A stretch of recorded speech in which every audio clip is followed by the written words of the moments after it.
একটি ছোট গ্রামে বাস করত গোপাল নামে এক পরিশ্রমী কৃষক। ভোর হলেই সে মাঠে চলে যেত। তার জীবন ছিল সহজ, কিন্তু স্বপ্ন ছিল বড়। আজকে যদি ভালো বৃষ্টি হয় তাহলে আমার ধানের ফসল খুব সুন্দর হবে।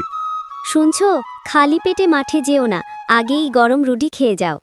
তোমার হাতের রুটি খেলে তো আমার শক্তি দ্বিগুণ হয়ে যায়। বাবা, আমি আজ তোমার সঙ্গে মাঠে যাব।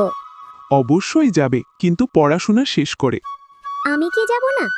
তুইও যাবি মা, কিন্তু রোদ বেশি হলে ঘরে চলে আসবি। গোপাল আর রাহুল মাঠে গিয়ে চারা রোপণ শুরু করল। বাবা, এত কষ্ট করো কেন? মাটিকে ভালোবাসলে মাটিও আমাদের ভালোবাসে। এই মাটি আমাদের খাওয়ায়।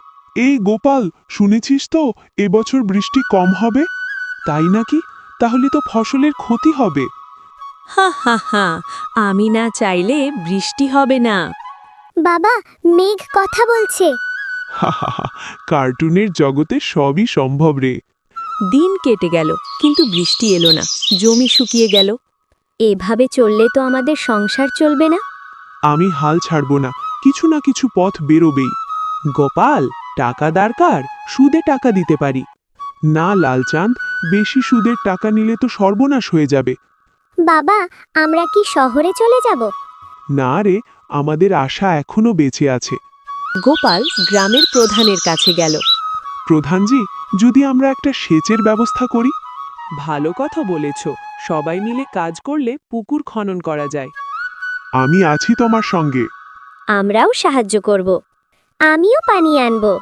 গ্রামের সবাই মিলে পুকুর খনন করল। কয়েকদিন পর আকাশে মেঘ জমল। বজ্রধ্বনি ও বৃষ্টির শব্দ।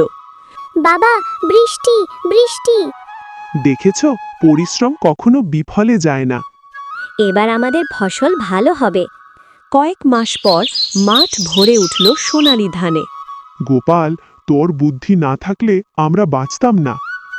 আজ থেকে আমরা সবাই মিলে কাজ করব। এটা শুধু আমার সাফল্য নয়, সবার। আমি বড় হয়ে তোমার মতো কৃষক হব। আমিও। এইভাবেই গোপাল শিখিয়েছিল, পরিশ্রম, ঐক্য আর সাহস থাকলে কোনো বাধাই বড় নয়।